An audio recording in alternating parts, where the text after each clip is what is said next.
Okay, so let me just be real for a second because I don't think I'm crazy here, even though I'm sure Robbie thinks I am. I'm Lydia, 27 years old, married to Robbie, who's 34. We've been together for 3 years, married for 2, and I thought we were good. Like, I genuinely thought things between us were solid. At least solid enough that stuff like my past wouldn't matter anymore. Apparently, I was wrong. I guess I'll start with a little context because you need to understand why this whole thing has me so twisted up. Before Robbie, I had a life. I dated, I went out, I had fun. I didn't think I was doing anything wild or out of the ordinary for someone in their 20s, especially before meeting the one, you know? And yeah, I've had boyfriends and maybe my body count is a little higher than average or whatever, but I don't see how any of that is supposed to matter now that we're married. I mean, isn't that the whole point of settling down? You stop keeping score on that stuff because it doesn't matter anymore. But here's the thing. Robbie didn't care about it at first, or at least he never acted like he did. If anything, he made me feel like it was just part of what made me. Me. He always said he loved how independent and confident I was, and how I wasn't afraid to live my life. And I believed him. I mean, we wouldn't have gotten married if I thought he was secretly judging me the whole time, right? So imagine my shock when this all started blowing up over a stupid joke at a family dinner. Let me set the scene for you. It's Robbie's brother, Scott, who's the same age as him, sitting across from me at the table with his wife, who's one of those quiet, perfect homemaker types. The kind of woman who never speaks out of turn and probably has no idea what it's like to have a real opinion. She's nice enough, but we're just different.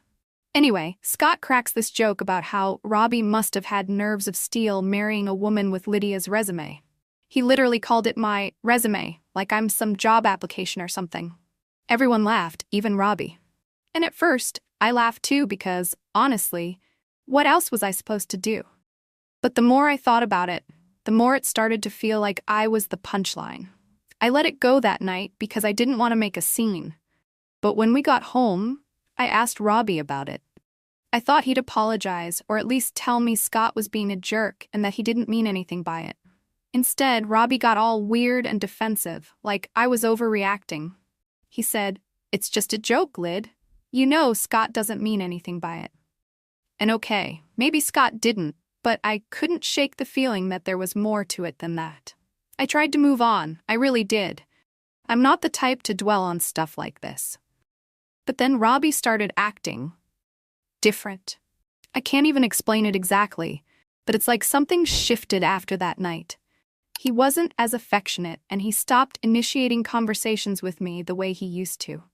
I'd catch him looking at me like he was trying to figure something out, and it drove me crazy because I couldn't tell what he was thinking. And now I'm starting to wonder if Scott's stupid joke planted some kind of seed in his head.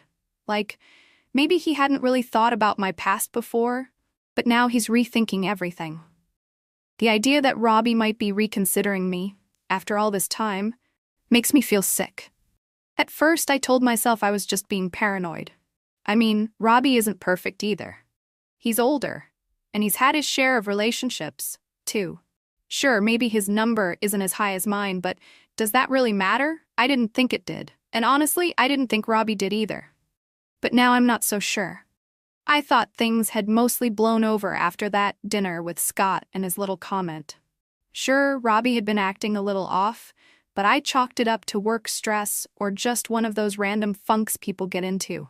I wasn't about to overthink it because, honestly, life's too short to obsess over something you can't control. Plus, I figured if Robbie had an issue, he'd bring it up. That's what grown-ups in a marriage do, right? At least, that's what I thought. One night, though, I walked into the living room and caught Robbie on his phone. He was sitting on the couch, earbuds in, scrolling through YouTube. Nothing weird about that. He's always watching random podcasts or clips, usually about sports or finance or whatever. So, I didn't think anything of it at first. I just went about my business, grabbing a drink from the kitchen and half watching him while I scrolled through Instagram. But then I noticed something. He wasn't laughing or reacting the way he usually does when he's watching something entertaining. He had this serious look on his face, like he was really thinking about whatever he was listening to. I didn't want to seem nosy, so I casually asked, "What are you watching?" thinking he'd give me some half-hearted answer about football stats or investing tips. He glanced up at me and shrugged. "Just a podcast," he said, his voice kind of flat. "About what?" I pressed, more curious now because of how weird he sounded. "Just relationships, I guess," he said, and then he took his earbuds out and changed the subject. "You hungry?" I was thinking of ordering something. I didn't push further because, honestly, I didn't think it mattered. Relationships? So what? Maybe he was watching something cheesy about how to keep the spark alive, or some guy talking about marriage tips. It didn't occur to me at the time that he might have been watching something about my past. It wasn't until later that night, when I went to use his phone to check something, that I saw his YouTube history. The titles of the videos were all there. Does body count matter in relationships? Men's honest thoughts on high body counts. Why your wife's past could affect your future. My stomach dropped a little. It's not like I did anything wrong.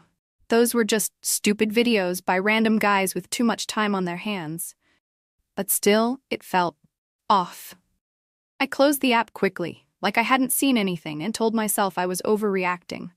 But I couldn't shake the feeling that Robbie was still hung up on something, and I wasn't sure what to do about it. A few days later, he mentioned that his friend Dan had invited him out for drinks. Apparently, it was some couples thing.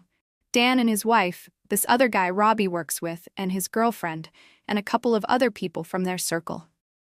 Normally, Robbie would tell me about these things, and it'd be assumed we'd both go. But this time he said, "I might stop by after work, it's nothing major." I blinked at him, confused. "Oh, okay, so we're going?" Robbie hesitated, scratching the back of his neck. I wasn't sure if you'd want to. I mean, it's kind of last minute." I laughed. Why wouldn't I want to? I love Dan and Emily, and I haven't seen them in forever. "We're going?" I said it so casually, I didn't even realize how awkward he looked about it. He didn't argue, though, so that was that. When we got there, things felt normal enough at first. I was chatting with Emily, catching up on all the little things. Her kids, her work, her plans for the holidays. Robbie was over at the bar with Dan and a couple of the other guys, laughing about something. Everything felt easy and familiar, like it always does when we're out with this group. I almost forgot about all the weirdness from the past week. But then, during dinner, the vibe shifted. Dan made some offhand comment about how you never really know a person until you've been with them for a while. It was one of those generic relationship observations that probably wasn't meant to mean anything. But then his wife, Emily, kind of laughed and said, "Yeah, especially when you learn things about their past. Like, oh, you didn't mention that little detail before we got married." It was a joke, just a harmless, silly comment, but I felt the air around the table change, just slightly. I glanced at Robbie, and he wasn't laughing. He was looking at his drink, his jaw tight, like he was trying not to react. I tried to play it cool. "Guess that's why they say honesty is the best policy, right?" I said with a little laugh, hoping to lighten the mood. But the conversation had already moved on, and nobody seemed to notice how tense Robbie looked. Nobody, except me. The rest of the night was fine, I guess. We laughed, we drank, we talked about nothing important, but something about Robbie's energy felt different, like he wasn't all there, like he was stuck in his head. And on the drive home, he was quieter than usual. "Did you have fun?" I asked, trying to break the silence. "Yeah, it was fine," he said, staring out the window. "Fine." That was all he said, and I couldn't shake the feeling that maybe he wasn't talking about the night itself, but about us. The tension had been building, and I could feel it even though Robbie wasn't saying much. He's not the kind of guy to explode or throw accusations around. He's more of the type to let things stew until it finally bubbles over. And apparently, this was one of those times. It started with something innocent, or at least, I thought it was innocent. Robbie and I were sitting on the couch, and I was scrolling through my phone, half watching a show. I guess I wasn't paying much attention to him, because the next thing I know, he's asking, "Why do you even still have social media?" I blinked at him, confused. "What do you mean?" "I mean, what do you even need it for? You're not posting much, and you're not an influencer or anything," he said, his tone neutral but probing. I shrugged. I don't know, to keep up with people? See what my friends are up to? It's not that deep, Robbie. He didn't look convinced. Yeah, but it feels like something you were more into before we got married. Why are you still on it all the time? I rolled my eyes because, honestly, it felt like he was making a big deal out of nothing. What's the problem, though? It's not like I'm doing anything shady. He tilted his head slightly. I didn't say you were, but why are you getting defensive? I'm not defensive, I snapped, which, looking back, probably made me sound exactly that. It's just weird you're bringing this up now. I've always had social media. You didn't care before, so why does it matter now? Robbie leaned back against the couch, crossing his arms. I don't know. Maybe I'm just curious. You spend a lot of time on your phone, and it feels like you're more, I don't know, invested in it than you are in us sometimes. I laughed, but it came out forced. That's ridiculous. You're acting like I'm out here living a double life or something. Then swap phones with me, he said casually, like it was no big deal. I froze for a second. Not because I had anything to hide, at least not in my mind, but because the request felt invasive. Why? I asked, my voice sharper than I meant. Why not? He countered. If it's no big deal, then it shouldn't be a problem. I hesitated, but then I handed him my phone. Fine, go ahead, I've got nothing to hide. He took it, and for a moment, I thought it was going to be fine. He started scrolling through my apps, and I didn't think much of it. But then he paused. Why do you still have Snapchat? I frowned. What do you mean? Everyone has Snapchat. Not really, he said, giving me a pointed look. I haven't touched that app in years. Why do you need it? I don't need it, I said, rolling my eyes again. It's just there, I barely even use it. He didn't look convinced, but he moved on. Next, he opened Instagram. I felt my stomach tighten just a little because I knew he was about to see my DMs. And while I hadn't done anything wrong exactly, I wasn't sure how he was going to take it. Sure enough, he went straight to my messages. At first, he didn't say anything. He just scrolled. But then he stopped and turned the phone toward me. Who's this? I glanced at the screen. It was some guy who DM'd me a while back, saying something like, Hey, you're gorgeous. Would love to get to know you better. I'd replied, but only with a thanks and some light chit-chat. Nothing serious. I don't even know him, I said quickly. It's just some random guy. Then why are you responding? Robbie asked, his tone sharper now. I was just being nice, I said, waving it off. It's not like I was flirting with him. He stared at me like I'd just said something crazy. You think this is okay? Some guy slides into your DMs and instead of ignoring him, you're giving him attention? That's not being nice, Lydia. That's crossing a line. It's not crossing a line, I shot back, my voice rising. I didn't do anything wrong. It's not like I went out and met up with him or something. That's not the point, he said, his voice low and steady, which somehow made it worse. The point is you're married. You shouldn't be entertaining random guys like this, even if it's just online. What do you think this looks like to me? It looks like you're overreacting, I said, crossing my arms. It's just harmless DMs. Everyone does it. Everyone? He repeated, his tone cold now. Do you think I'm out here chatting with random women? Because I'm not. You know why? Because I respect you. And I thought you respected me. That hit a nerve. I do respect you. This has nothing to do with respect. It's just social media. It's not that serious. Not that serious, he said, shaking his head. You don't get it, do you? This isn't just about some messages. It's about what it says about you. About us. You're acting like you're still single, like none of this even matters to you. That's not fair, I said, feeling my face heat up. You're blowing this way out of proportion. It's not like I cheated on you. He looked at me, his expression unreadable. You think this isn't cheating? Maybe not in the physical sense, but emotionally? It sure feels like it. And the fact that you can't even see that. He trailed off, shaking his head again. I don't know what to do with this, Lydia. I wanted to argue, to explain that he was making a mountain out of a molehill, but the words wouldn't come. For the first time in our marriage, I didn't know how to make him see my side.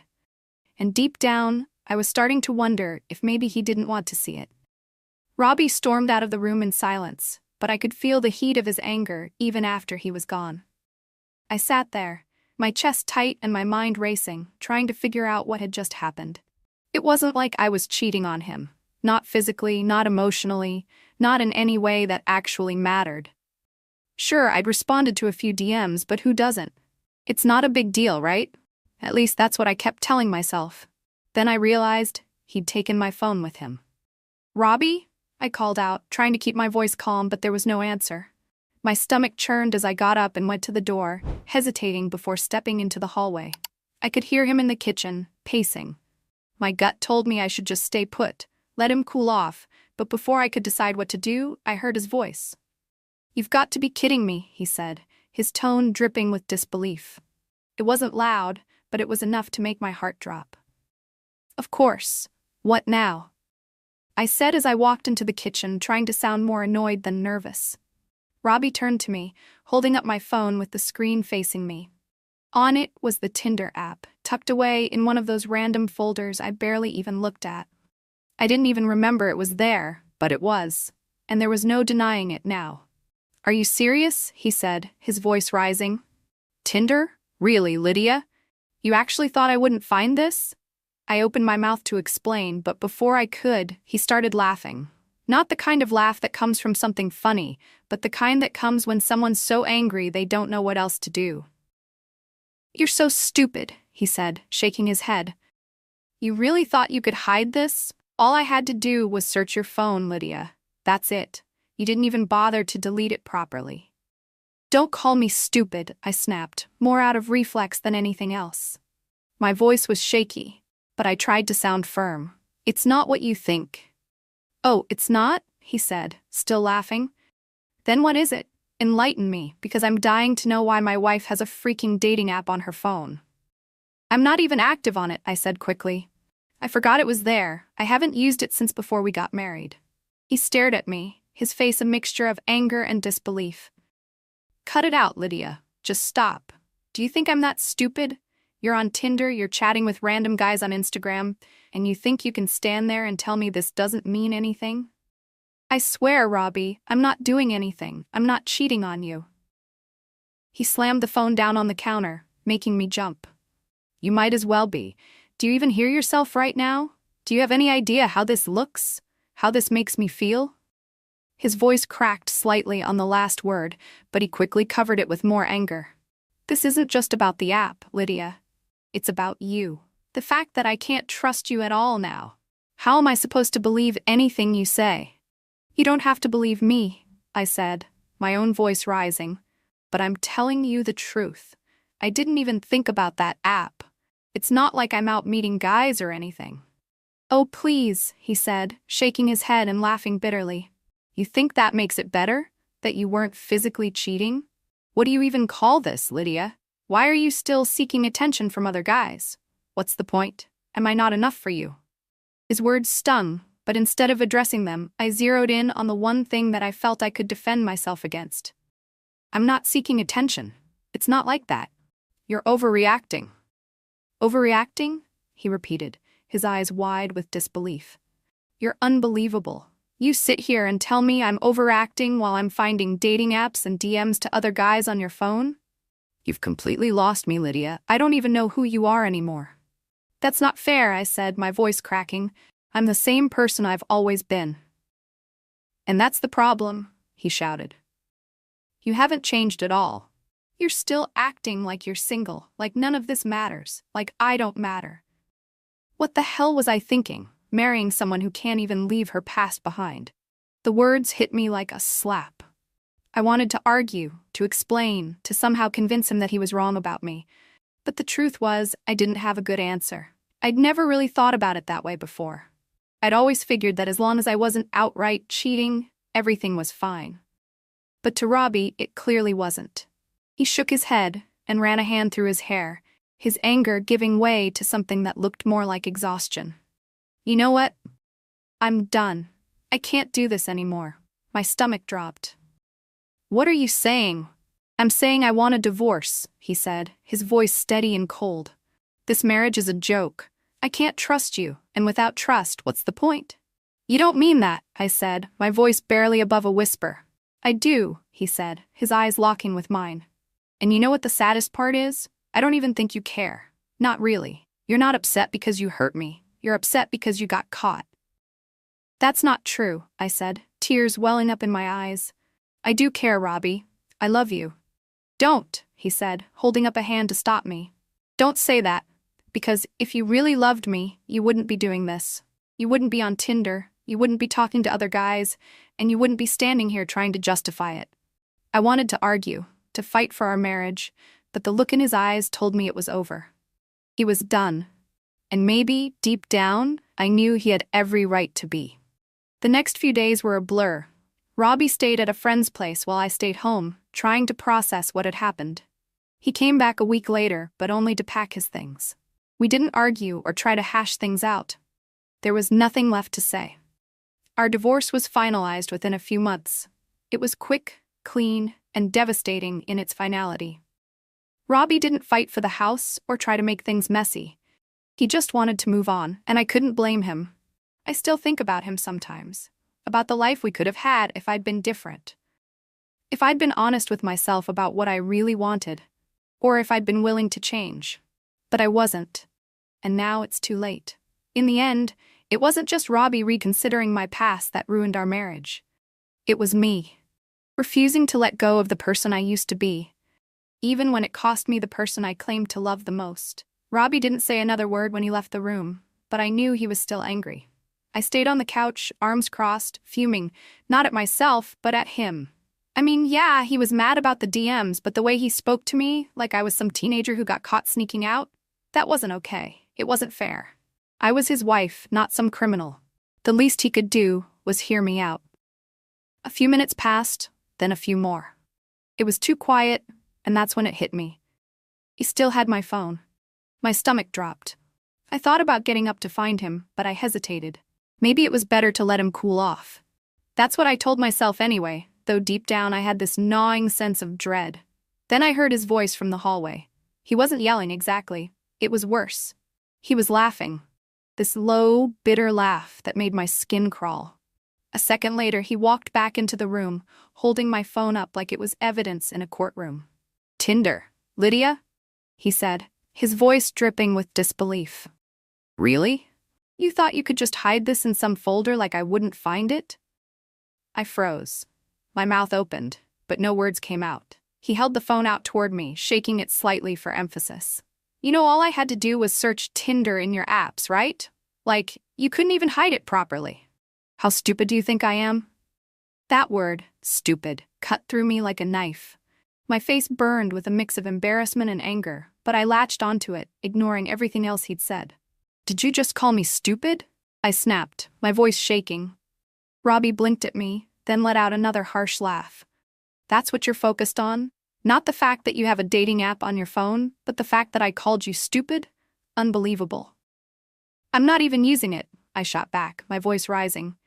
"It's just there. I forgot about it." "Oh, you forgot about it?"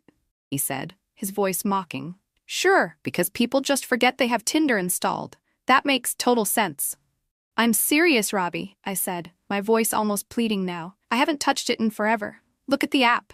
There's nothing on there. No messages, no matches. It's just there."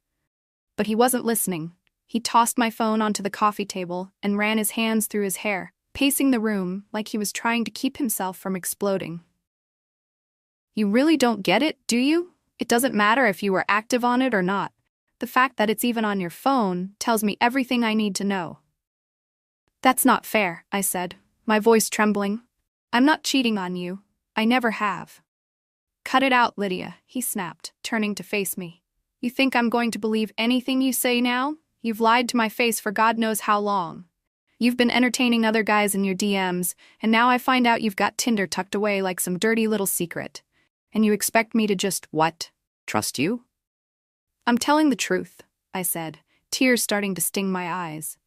"I swear, Robbie, I wasn't doing anything. I just—" "Stop," he said, his voice cold. "Just stop. I can't do this anymore. I can't sit here and listen to you spin this into something it's not. Do you even realize how humiliating this is for me? I've been defending you, us, to everyone. I've ignored the jokes, the comments, all of it, because I believed you were better than what people said. But now I see I was the idiot." His words hit me like a punch to the gut. I wanted to scream, to defend myself, to make him understand, but I knew it wouldn't matter. He'd already made up his mind. And the worst part was, I couldn't really blame him. Not entirely. For a while, we just stood there, staring at each other. The silence was heavy, suffocating. Finally, Robbie spoke again, his voice calm but cold. "I'm done, Lydia. I can't do this anymore. I don't even know who you are." What are you saying?" I asked, though I already knew the answer. "I'm saying I want a divorce," he said, his eyes locking with mine. "You can keep trying to justify this to yourself, but I'm not sticking around to watch you destroy whatever's left of this marriage. It's over." The divorce was quick, but it wasn't clean. Robbie didn't want to fight over anything, he just wanted out. He let me keep the apartment, mostly because he didn't want to deal with the hassle of moving my things. He left the furniture, the dishes, even the TV. All he took were his clothes and a few personal items. It was like he wanted to erase any trace of our life together as fast as possible. For a while, I told myself I'd be fine, that I didn't need him, and that I'd bounce back. But the reality hit me harder than I expected. Robbie had always been the steady one, the one who kept things grounded. Without him, everything felt chaotic. My friends, well, the ones I thought were my friends, started pulling away. Some of them sided with Robbie, while others just didn't want to deal with the drama. I was left with a handful of people who didn't really care one way or the other. Financially, I struggled. Robbie had been the one who handled most of the bills, and I didn't realize how much I relied on him until he was gone. My impulsive spending habits didn't help, and before I knew it, I was behind on rent and drowning in credit card debt. The stress was overwhelming, but I didn't know how to fix it. Socially, things weren't much better. People talk, and it didn't take long for word to spread about why Robbie and I split. Suddenly, I was that girl. The one who couldn't keep her marriage together. The one who still acted like she was single, even when she wasn't. It was humiliating. And Robbie? He moved on. Not right away, but eventually. I heard through mutual friends that he started dating someone new, a woman who, by all accounts, was nothing like me. She was quiet, down to earth, and most importantly, drama-free. Seeing photos of them together on social media felt like a punch to the gut, but I couldn't say I didn't deserve it. As for me, I tried to pick up the pieces. I deleted my social media accounts for a while, partly to avoid the judgment, and partly because I couldn't stand looking at them anymore. But it wasn't enough. No matter what I did, I couldn't escape the feeling that I'd ruined everything. That I'd let my impulsiveness, my need for attention, and my refusal to grow up cost me the one good thing I had. Looking back now, I wish I'd handled things differently. I wish I'd taken Robbie's concerns seriously instead of brushing them off. I wish I'd been honest with him and with myself. But it's too late for that now. All I can do is live with the choices I made and hope I don't make the same mistakes again. Because as much as I hate to admit it, Robbie was right. I wasn't ready for marriage. And by the time I realized that, it was too late to save us.